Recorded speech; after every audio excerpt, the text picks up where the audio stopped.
I have been a fan of Gloria Steinem for many, many years. And she was one of the reasons why I went in marches and I burnt my bra a long time ago.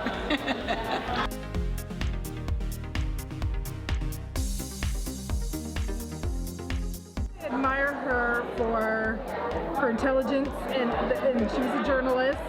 And there's a sense of calmness about her as an activist that I think is an important quality that many people could learn from.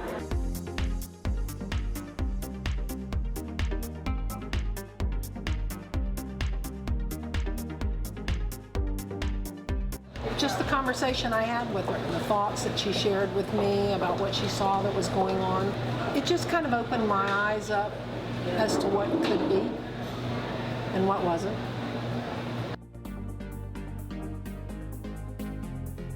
I remember the Playboy story very well. That was a big moment. I'm glad to see that there are other people who are still interested in these things and keeping these issues alive. Because we have to keep talking about them if anything's going to happen, if any change is going to happen.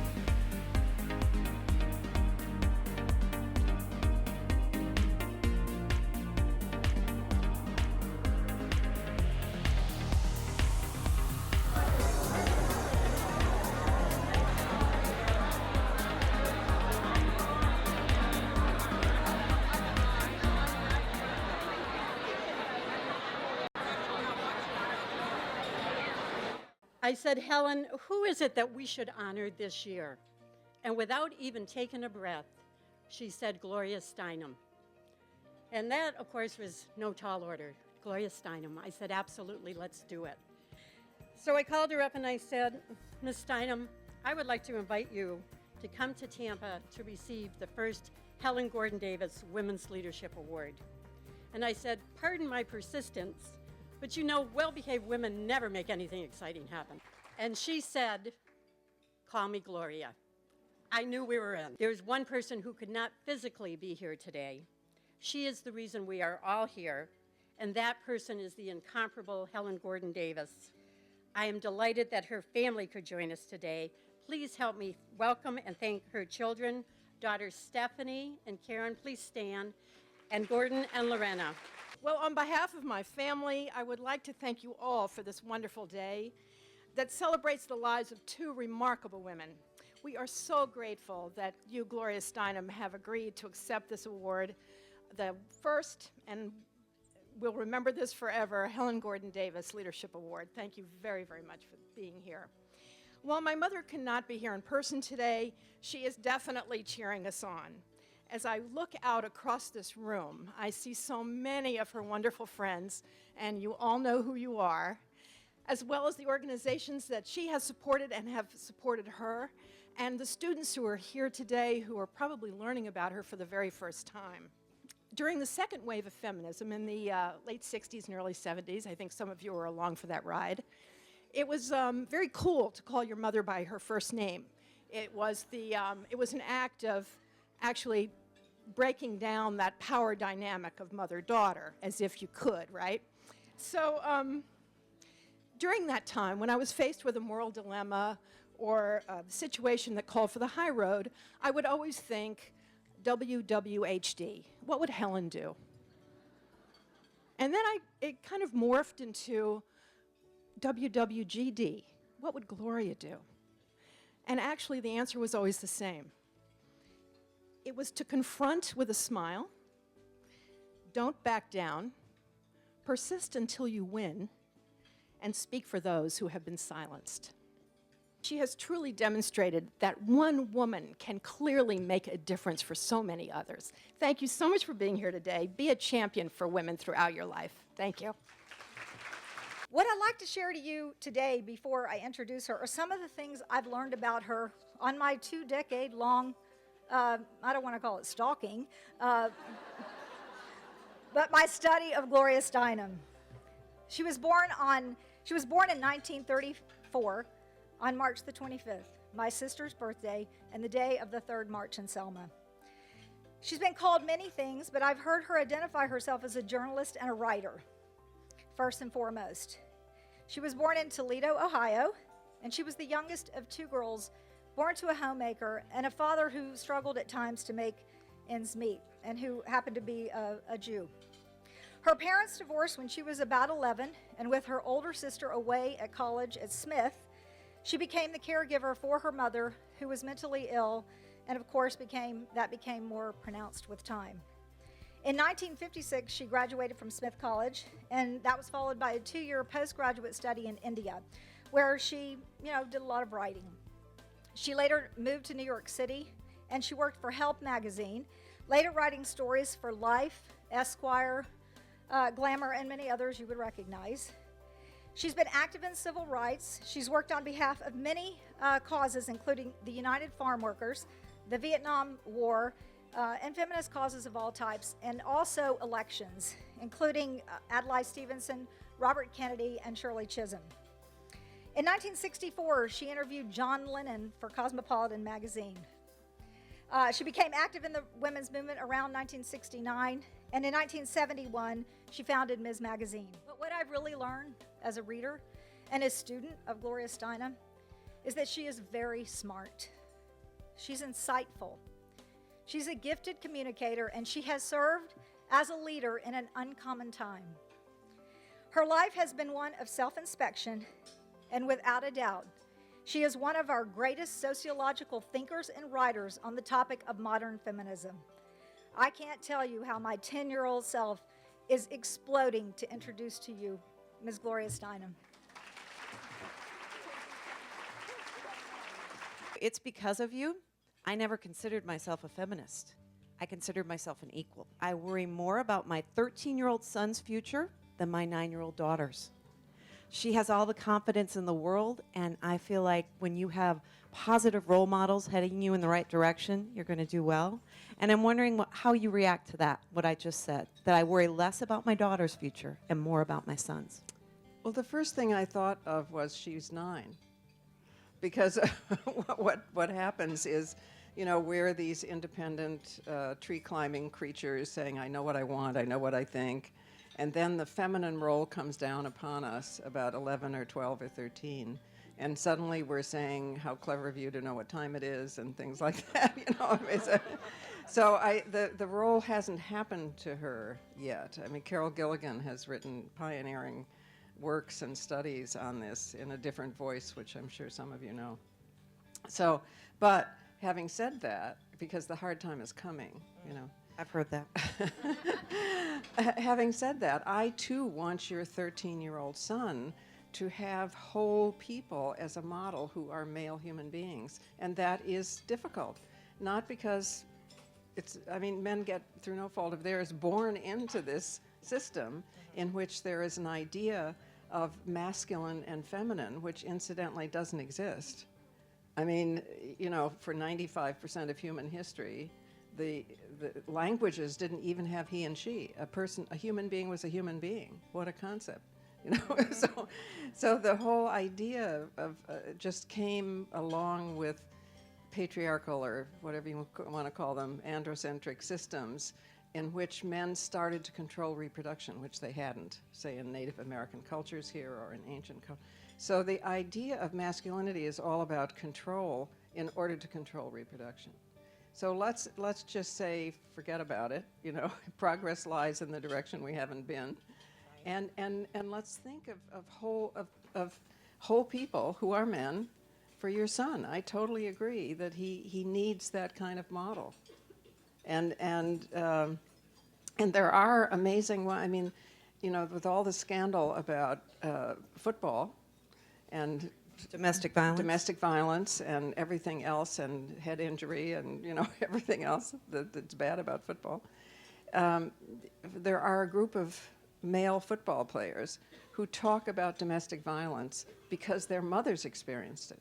And I have seen them get up with tears streaming down their face because they remember what they watched their mother endure. So, it's all about empathy. What's it like to be Gloria Steinem? Really? I don't know the alternative, so how do I know? I mean, you walked in the room and people were like, there she is.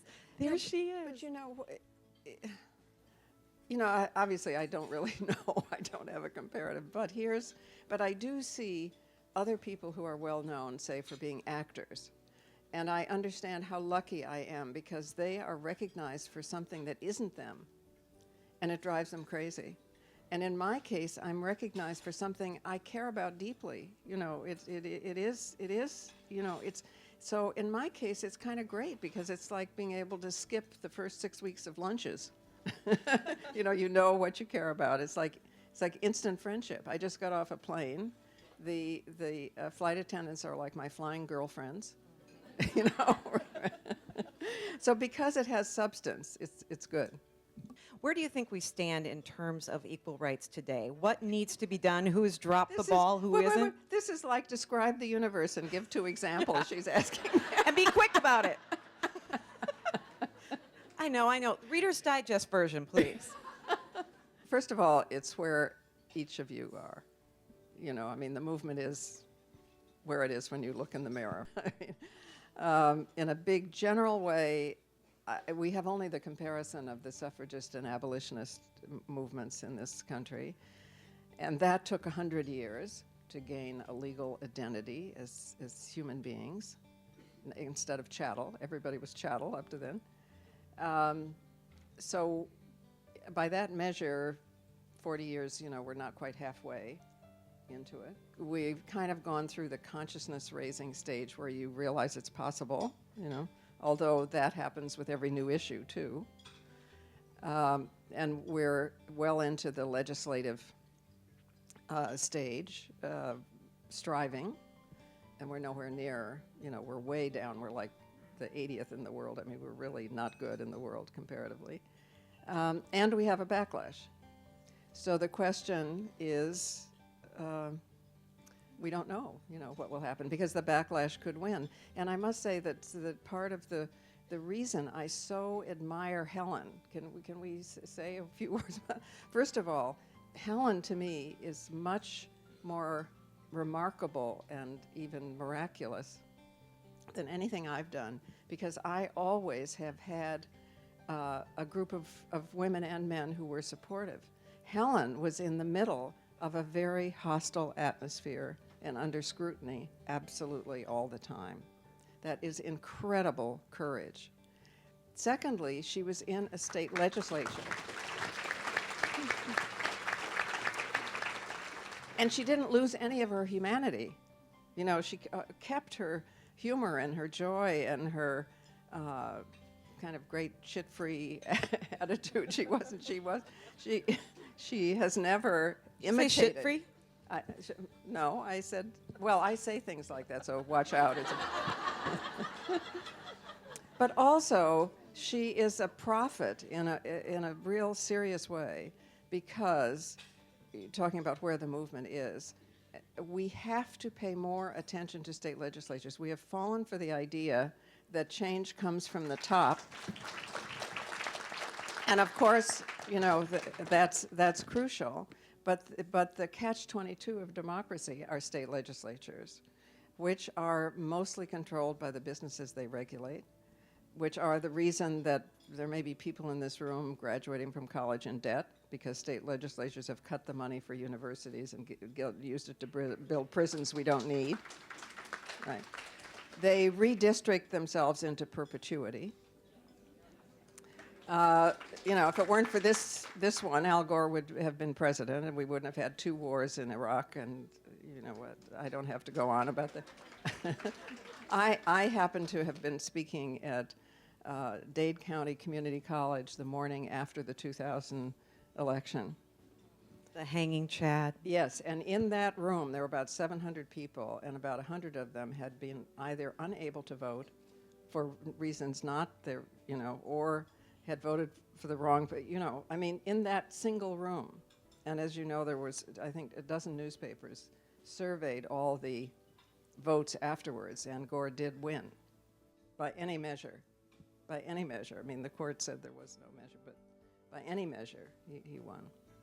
Anyway, state legislatures are so crucial, and they are the reason we lose the House of Representatives because they redistrict. the Senate is usually not more like the majority opinion because you can't redistrict a state. now many legislatures, I don't know about Florida, are trying to to distribute electoral votes by congressional district, which will then take away the one democratic vote-by-vote plebiscite kind of vote we have, which is for the president. So, you know, Helen was in the most important place, not just then, but in the future. And she truly is a prophet. And we need to pay attention. She needs to be the model for us. Since you brought up the presidential race in 2000, could you give us an overview of your thoughts of the presidential race in 2016? Look, I don't know anything that everybody in this room doesn't know, you know, and obviously we hope and believe that this time, I mean, let me just, perhaps the only thing I would say that might be a little thoughtful about this is I always knew the last time Hillary Clinton, or I felt deeply that she could not win because it was just too soon for any woman except somebody like Margaret Thatcher, who was, you know, another problem. But I mean, but somebody who really represented women. It was too soon for a woman to win. But now I think it's not. I think in large part because of her and others, people are now more accustomed to seeing a female human being in authority in that way. And up until recently, I thought it would take longer because we're mostly raised by women. Most women and men are mostly raised by women, so we associate female authority with childhood. And especially, I think it's hard for men, as you can see by what some of the guys say on television, because when they see a female in authority, the last time they saw one, they were 8. You know, so they feel regressed to childhood in some sense. But I think even though child rearing has not changed enough, and men are still not raising children as much as women, though much more than they used to, I do think that Hillary, it's possible now because people are more accustomed to seeing women in authority. Do you think it will happen? I have no idea. You know, I mean, you know, we all know how complicated it is from now to then. First of all, I'd like to say I'm dazzled to be in your presence. You are a rock star in my world, and I fully appreciate that you are one of the people that has made it possible for me to have the liberty to do what I do every day.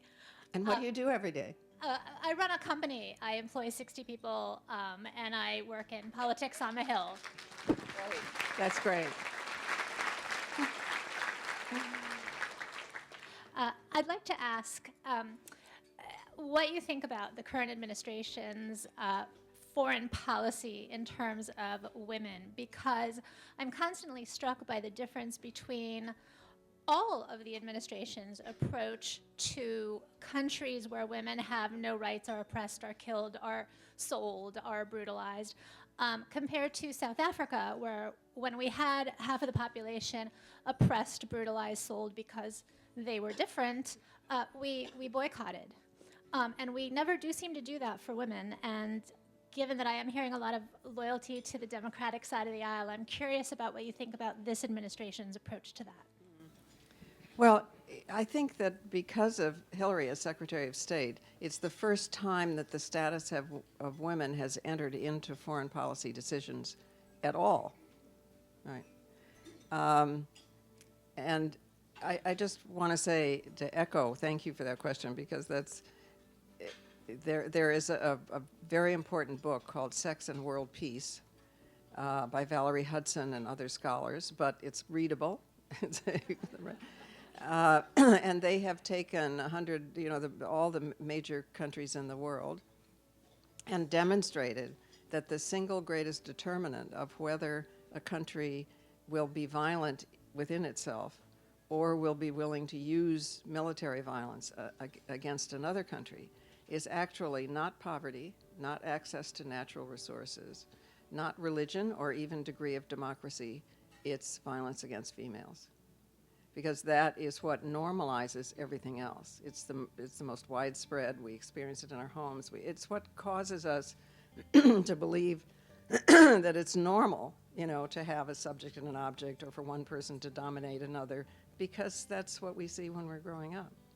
So thank you for what you said, because obviously you're right. It should be as crucial to our foreign policy as our attitude toward apartheid in South Africa, which incidentally took a really long time to change, because for a long time we were supporting apartheid in South Africa.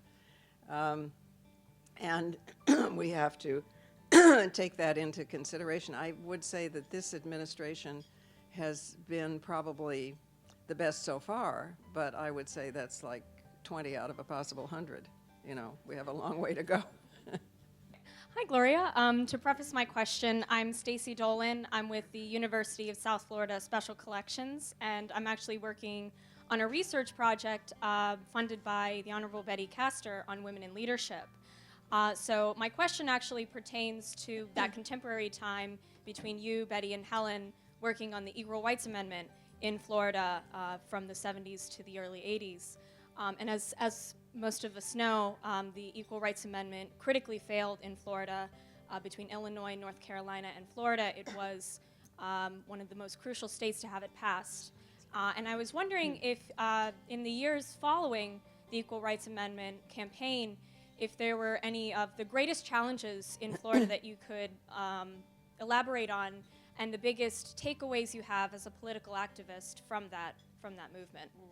Well, I'm so glad you're doing this study, because it's absolutely crucial. As you know, the Equal Rights Amendment may come back. I mean, it will eventually come back, but I mean, it's very much more active now. And, I think that that was my first awakening. I had no idea how undemocratic state legislatures were until the Equal Rights Amendment. I mean, for instance, in Nevada, I remember we elected 7 state legislatures tours on the grounds of their support for the ERA, and everyone voted against it when they got in office. Because the leadership said, if you ever want to be a committee chair, if you want your ethics rap dropped, I mean, they had some very big arguments. And I think that's what happened here, too, because there was no point at which the majority of people living in Florida did not support the Equal Rights Amendment by about 60%. But the state legislature didn't recognize it, didn't follow the majority public opinion. And here what stands out in my memory is that the media, so much of the media was on the other side, was against the Equal Rights Amendment. Because I remember, raising money for an ad that actually had the words of the 26 words of the Equal Rights Amendment in it, most of which rarely were even reported. And we raised money with great difficulty, and a station, a Florida television station, gave the antis free an anti-ad in which the Equal Rights Amendment was represented by photographs of the gay parade in San Francisco, and the antis were represented by the Dolphins and the football, right. I mean, so it was actually my big lesson in how important state legislatures are, and I just hope there are more candidates in this room who are going to follow Helen's example, and more of us in this room are going to pay attention to this state legislature. When you look to a younger generation, who inspires you today? Do you have one person that really inspires you? Oh, there's so many. Gosh, I don't know. I mean, there's Ai-jen Poo. Do you know who that is? She's a great activist organizer of household workers. And she has, there's a whole uprising, as you may have noticed, in what's called the pink-collar ghetto. That is the jobs that are mostly female, poorly paid jobs of food service, the household workers, home care, all of those areas. And I think it's very exciting, because it's like like the original labor union movement, bread and roses of the past, is happening over again. And our labor movement, I think, in the interim, they knew about the bread, but they forgot the roses. You know, so people like iGen are organizing in an empathetic outreach way, not a hostile way, and organizing the employers as well as the workers and so on. And that's, I mean, there are many, many others, but she comes to mind. And you know, look at her book; it's great. Well, I'd just like to say I'm a huge fan. I'm pretty excited to see you. I wrote a bunch of papers about you in college, and I'm just really excited. My question is, from my perspective, the third waivers are seeing a huge onslaught of things being undone that was done by the second wave. Particularly concerning to me is the attacks on our access to, you know, contraception and safe abortion. And I wanted to know what your thoughts were for the third waivers as to what we do to stop this. Well, no, you're right, because the second wave came along in the time of the backlash.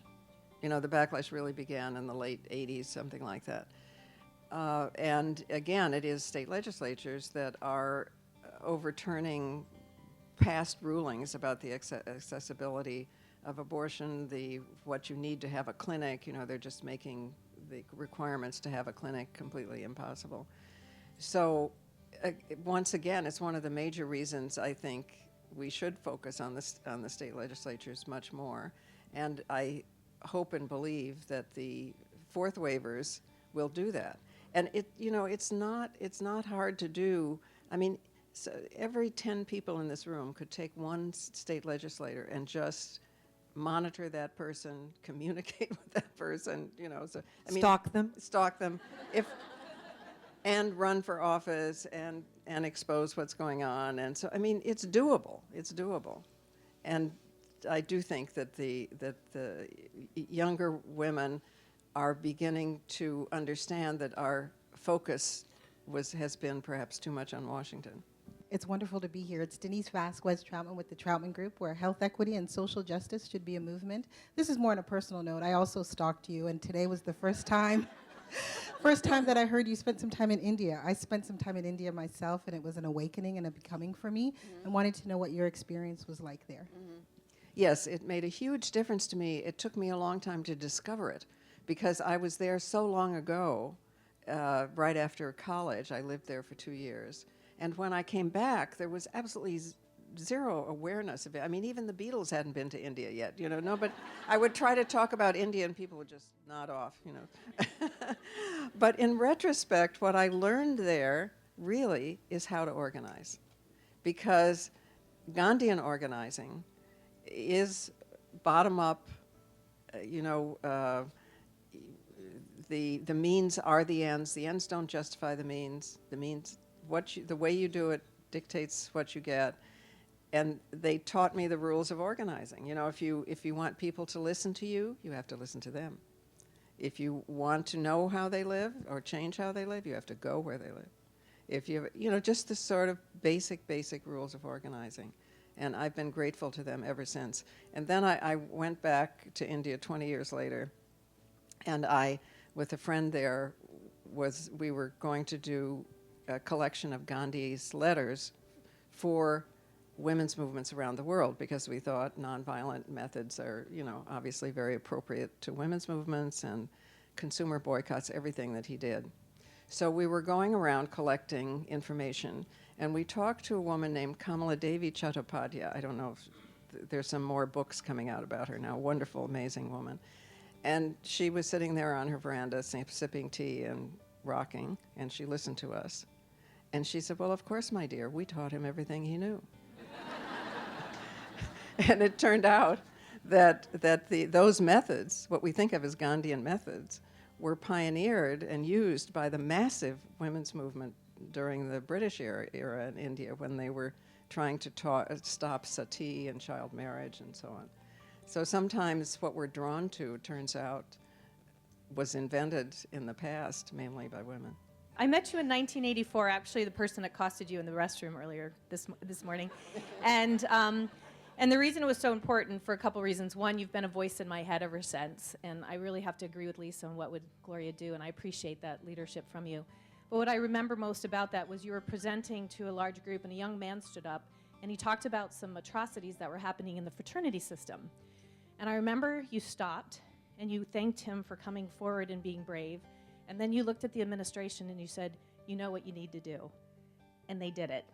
Here we are in 2015, and the language isn't changing and the behavior's not changing. And there's a lot of writings, right? There's a lot of published work now about the crisis of men, and I think we're seeing some of that play out in our fraternity environment and some different environments in our country. And I want to have your input on where do you think we go with this, and how can we be from 1984 to 2015 and having the same dialogue? Look, this is deep we're talking about. You know, it's we've had something between 500 years on this continent and 5,000 years in other parts of the world of patriarchy. But the good news is that that's 1 to 5% of human history. All right, but it's still big and deep. We're trying to change something, but so it's going to take time. It takes time. But two things have happened since the date you discuss, which is, one is that there are a lot more men who are caring for their kids and who are raised to be whole people. Women become whole people usually by being active outside the home. Men become whole people by being active inside the home. We're all trying to develop all of our full human qualities. And it's great for men too. Men live longer, they, they get to know their own kids. I mean, it's... But the other thing that happens is that there is a backlash of people who are obsessed with the cult of masculinity. That's what terrorism is, in fact. So that's the way it goes. You go forward, you have a backlash. You go forward, you have a backlash. But every male human being who's brave enough to be a whole person is somebody for whom I have terminal gratitude. It's absolutely crucial, and we need to make sure, to your point, that our sons and the young men we know have people in their lives, and we need to make sure that we don't desert them. The child-rearing theories of the past were all about reproducing patriarchy. So women, mothers, were supposed to let go of their sons. Heaven forfend you might make him, a sissy, which is like code for homophobia, right? And the bravest thing a mother can do is to stay attached to her son and to make sure, that he... Because when a mother deserts a son in the name of making him a man, that son may never trust another woman again, because the person he was most closest to and dependent on often has just deserted him. So, it's deep. It's deep. And in answer to what we should do, I think we think too much about what we should do, because that's like a top-down thing. I think the answer is do whatever we can, every day. I just wanted to say something about the Women's Center, because, sometimes people, they ask you big questions, like you ask me big questions, so you have to develop an answer, And so people will say, well, what one thing would you want for the women's movement worldwide? Okay. So I've developed an answer. Good. Okay. I can't wait. A kind of worldwide feminist AA. Because women's groups, like your Women's Center, and groups of supportive men, are the single most important thing. We are communal creatures. We cannot do it alone. If we are by ourselves, we feel it's our fault. We feel crazy. We can't do it alone. I would so love to see around the world the groups, AA groups are great. They're free, they're leaderless, so you could find a feminist group by the banks of the, Quasi River in Africa. You could find one in the basement of the YWCA. You could, wherever you were moving or wherever in the same way, you could find a group. And I say that because I think what the Women's Center is doing is the single most important thing we can possibly do, which is to come together, tell the truth, discover it's not just happening to us, it's happening to other people too, therefore it's not our fault. It's political if it's happening to all these different people, and if we get together, we can change it. There is nothing on earth more important than that. So I thank you. Gloria, on behalf of the Center for Women, the Board of Directors, and the staff, just congratulations and thank you for everything you have done for women. We are very grateful.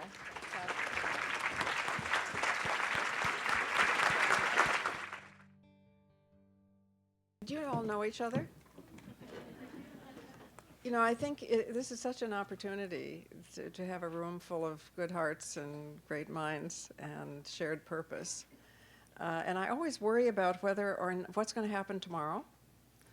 So before you leave, if you see 1 or 2 or 3 or 4 people you don't know, please introduce yourselves, say what you care about, what you're doing.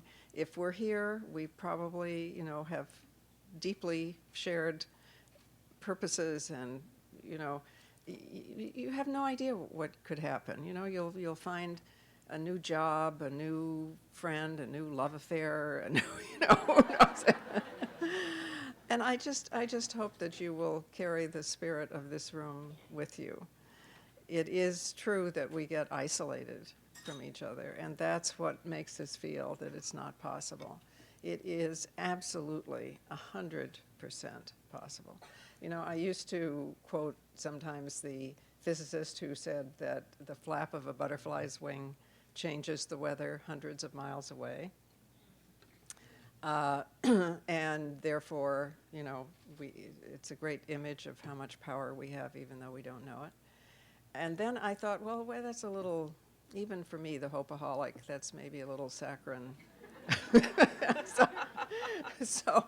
So I went to read about butterflies, and I discovered that what happens is that there is a little cell in the body of the caterpillar that knows how to become a butterfly.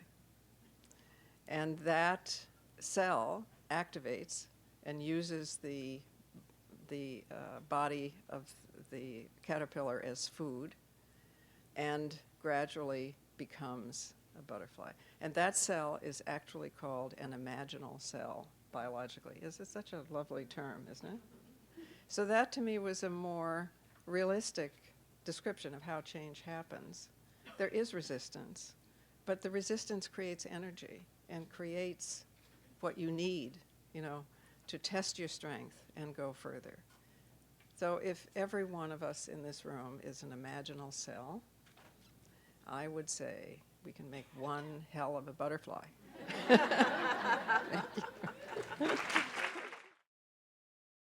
It was awesome. It was so interesting to hear about like her thoughts on the government and just like everything. Everything came like so naturally with her, and it was so interesting. Like I've never heard of her until now, and I'm a college student, so I'm going home and looking up every article possible about her because it's so interesting to hear about what she has to say about everything. Today was a really special day. I mean, I'm a young woman and just learning about what came before me and where we can go and just what the previous generations have thought about today's issues. I think it's been a really great event for everyone of every generation to be here today.